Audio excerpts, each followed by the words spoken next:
5 തലമുറകളായി നിങ്ങൾക്കൊപ്പം PRS hospital. PV അൻവറിന്റെ വാതിൽ അടഞ്ഞോ? കഴിഞ്ഞ കുറേ ദിവസങ്ങളായി നടക്കുന്ന വലിയൊരു രാഷ്ട്രീയ ചർച്ചയാണ്.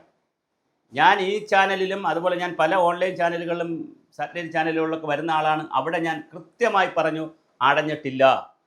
ഇപ്പോഴിതാ വീണ്ടും VD സതീശൻ മണിച്ചിത്ര താഴിട്ട് PV അൻവറിൻ്റെ കോൺഗ്രസിലേക്കുള്ള അല്ലെങ്കിൽ UDFിലേക്കുള്ള പ്രവേശനം താഴിട്ട് പൂട്ടിയെങ്കിൽ ഇപ്പോഴിതാ മറ്റൊരു ഡ്യൂപ്ലിക്കേറ്റ് താക്കോല് കൂടി ഉണ്ടെന്നറിയുന്നു. അതിരിക്കുന്നത് MK മുനീറിൻ്റെ കയ്യിലാണ്. ഡോക്ടർ MK മുനീറിൻ്റെയും കുഞ്ഞാലിക്കുട്ടി സാഹിബിൻ്റെയും കയ്യിൽ ഒരു ഡ്യൂപ്ലിക്കേറ്റ് രണ്ടാമത്തെ താക്കോല് കൂടി ഉണ്ടെന്നറിയുന്നു. ആ താക്കോൽ ഉപയോഗിച്ച് തുറക്കും. ഇതാ MK മുനീർ ഇന്ന് പറഞ്ഞു കഴിഞ്ഞു, കുഞ്ഞാലിക്കുട്ടി സാഹിബ് പറഞ്ഞു കഴിഞ്ഞു, അങ്ങനെ എല്ലാവരും പറഞ്ഞു കഴിഞ്ഞു. ഞാൻ വളരെ കൃത്യമായ ഒരു രാഷ്ട്രീയ നിരീക്ഷണം പറയട്ടെ. PV അൻവർ മുസ്ലിം ലീഗിൻ്റെ ഭാഗമായി ഒന്നുകിൽ മുസ്ലിം ലീഗ് സ്വതന്ത്രനായി അല്ലെങ്കിൽ മുസ്ലിം ലീഗുമായി അസോസിയേറ്റ് ചെയ്തുകൊണ്ട് തീർച്ചയായും അടുത്ത തെരഞ്ഞെടുപ്പിന് മുനീർ അല്ലെങ്കിൽ നമ്മുടെ PV അൻവർ ബേപ്പൂരിലോ ഇനി നിലമ്പൂർ തന്നെ മത്സരിച്ചാലും അത്ഭുതമില്ല. ചിലപ്പോൾ ഇപ്രാവശ്യം കൊടുത്തതുകൊണ്ട് ആര്യയുടെ ഷൗക്കത്ത് ജയിച്ചതുകൊണ്ട് നിലമ്പൂരിൽ ചിലപ്പോൾ കിട്ടാൻ സാധ്യതയില്ല. കാരണം അദ്ദേഹത്തിന് 9-10 മാസമല്ലേ കിട്ടുള്ളൂ. ചിലപ്പോൾ ഒരു ടേൺ കൂടി ആര്യയുടെ ഷൗക്കത്തിന് കൊടുക്കാൻ സാധ്യതയുണ്ട്. ആര്യയുടെ ഷൗക്കത്ത് കുറേ വികസനമൊക്കെ ഇപ്പോൾ കാണിക്കും. എന്തായാലും അടുത്തൊരു ടേൺ കിട്ടാൻ സാധ്യതയുള്ളൂ. എന്നാൽ അതിൽ പകരമായി ബേപ്പൂരിലോ അല്ലെങ്കിൽ അവിടെ ഏറനാട് അവിടെയുള്ള ഏതെങ്കിലും ഒരു മണ്ഡലം, മലപ്പുറം കോഴിക്കോട് ജില്ലകളിലെ ഒരു മലയോര മണ്ഡലമോ അല്ലെങ്കിൽ മലപ്പുറത്തെ ഏതെങ്കിലും മുസ്ലിം ലീഗിന് സ്ട്രോങ് ഹോൾഡുള്ള ഒരു മണ്ഡലത്തിൽ PV അൻവർ മത്സരിക്കാനുള്ള എല്ലാ സാധ്യതകളുണ്ട്.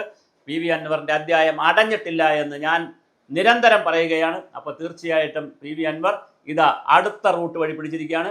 ലോങ് റൂട്ട് കിട്ടാത്തതുകൊണ്ട് അടുത്ത ഷോർട്ട് റൂട്ട് പിടിച്ചിട്ടുണ്ട്. ഇത് കയറാൻ പറ്റുന്ന റൂട്ടാണ്. ലീഗ് കോൺഗ്രസ് കഴിഞ്ഞാൽ UDFിലെ രണ്ടാമത്തെ പ്രമുഖ ശക്തിയാണ്. മാത്രമല്ല കുഞ്ഞാലിക്കുട്ടിയെ പോലുള്ള ആളുകളുടെ ശബ്ദത്തിനും പാണക്കാട് തങ്ങളുടെയും പാലക്കാട് തങ്ങൾ കുടുംബത്തിൻ്റെ ശബ്ദത്തിനുമൊക്കെ വലിയ മുൻതൂക്കം കൊടുക്കുന്ന ഒരു പ്രസ്ഥാനമാണ് UDF. അതുകൊണ്ട് തന്നെ തീർച്ചയായും നമ്മുടെ PV അൻവറിൻ്റെ സമയം വീണ്ടും തെളിഞ്ഞു വരികയാണ്. കാർമേഘം മാറുകയാണ്. ആകാശം ഇരുളുന്നത് വീണ്ടും പ്രകാശമാനത്തിലേക്ക് വരുന്നു. PV അൻവർ തീർച്ചയായും മുസ്ലിം ലീഗിൻ്റെ ഭാഗമായിട്ടോ മുസ്ലിം ലീഗിൻ്റെ ചേർന്നുകൊണ്ടോ അല്ലെങ്കിൽ ലീഗിൻ്റെ ഭാഗമായിട്ടുള്ള സ്വതന്ത്രനായിട്ടോ എന്തായാലും ലീഗിൻ്റെ ഒരു സപ്പോർട്ടോട് കൂടി തീർച്ചയായും UDFിൻ്റെ ഭാഗമായി തന്നെ അടുത്ത തെരഞ്ഞെടുപ്പിൽ ഉണ്ടാകും. അതിനുള്ള എല്ലാ സ്ട്രാറ്റജികളും വർക്കൗട്ട് ചെയ്ത് കഴിഞ്ഞു. അതിൻ്റെ ഒരു കാര്യമാണ് നമ്മുടെ PV അൻവർ 2 ദിവസമായി, ഒരു 1.5 ദിവസമായി അദ്ദേഹത്തിൻ്റെ ബോഡി ലാംഗ്വേജിൽ ഒരു കുറേ അധികം വിനയം വന്നതുപോലെ അല്ലെങ്കിൽ ഒന്ന് ഒതുങ്ങുന്നത് പോലെ മെരുങ്ങുന്നത് പോലെ അദ്ദേഹത്തിൻ്റെ പത്രസമ്മേളനങ്ങളാകട്ടെ ബൈറ്റ് കൊടുക്കുന്നതാവട്ടെ വളരെ പക്വതയുള്ള രീതിയിൽ അദ്ദേഹം പറയുന്നു. അതിൻ്റെ അർത്ഥം ഞാൻ ഒരു മര്യാദ രാമന പുരുഷോത്തമനായി നിൽക്കാം, എന്നെ നിങ്ങൾ UDF എടുക്കൂ എന്നതാണ്. അപ്പോൾ മുനീറിനെ പോലുള്ള ആളുകൾക്ക് കുഞ്ഞാലിക്കുട്ടിക്ക് ചൂണ്ടിക്കാണിക്കാം, ഇലക്ഷൻ കഴിഞ്ഞപ്പോൾ അദ്ദേഹം മര്യാദാ പുരുഷോത്തമനായല്ലോ, അതുകൊണ്ട് തീർച്ചയായും അദ്ദേഹത്തെ എടുക്കാം എന്ന് പറയാം. ആകപ്പാടെ ഒരു പ്രശ്നമായി നിൽക്കുന്ന സതീശനാണ്. സതീശനെ നമുക്കൊന്ന് മെരുക്കി എടുത്തു കഴിഞ്ഞാൽ സുധാകരന് ഇഷ്ടമാണ്.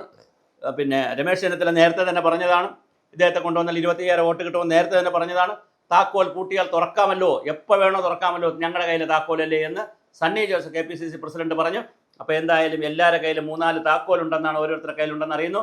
ഏതെങ്കിലും ഒരു താക്കോൽ ഉപയോഗിച്ചുകൊണ്ട് UDFിനകത്ത് PV അൻവർ കയറുവാനാണ് എല്ലാ സാധ്യതയുള്ളത്. ഭാഗ്യം അനുവദിച്ചാൽ അദ്ദേഹം അടുത്ത വർഷം MLA ആവും. അതുകൊണ്ട് ഞാൻ പറയുന്നത് ബേപ്പൂരിലേക്കൊന്നും പോയി വെല്ലുവിളിച്ച് അങ്ങനെ ഓരോ സ്ഥലത്ത് വെല്ലുവിളിച്ച് നടക്കാതെ ഏറ്റവും സുരക്ഷിതമായ സേഫായിട്ടുള്ളൊരു മണ്ഡലം പിടിച്ച് ഈ ലീഗിനും കൂടെ സേഫ്റ്റി തോന്നുന്ന അല്ലെങ്കിൽ സേഫ്നെസ് തോന്നുന്നൊരു മണ്ഡലം പിടിച്ച് അവിടെ നിന്ന് ജയിക്കാൻ നോക്കുക. അങ്ങനെ ആണ് അദ്ദേഹത്തിൻ്റെ ഭാവി അദ്ദേഹത്തിന് ശോഭനമാക്കാൻ കഴിയുന്നത്. എന്തായാലും അൻവർ അങ്ങനെ എഴുതിത്തള്ളാൻ വരട്ടെ. അൻവർ ഞാൻ നേരത്തെ സൂചിപ്പിച്ചതുപോലെ ലോങ് റൂട്ട് വലിയ സ്റ്റേഡിയത്തിൽ കളിക്കില്ലെങ്കിൽ അദ്ദേഹം ചെറിയ സ്റ്റേഡിയത്തിൽ ആദ്യം കളിക്കും. അത് കഴിഞ്ഞ് പിന്നെ തീർച്ചയായിട്ടും വലിയ സ്റ്റേഡിയത്തിൽ കളിക്കും. എന്തായാലും അൻവർ എന്ന കളിക്കാരനെ അങ്ങനെ എഴുതിത്തള്ളാൻ വരട്ടെ.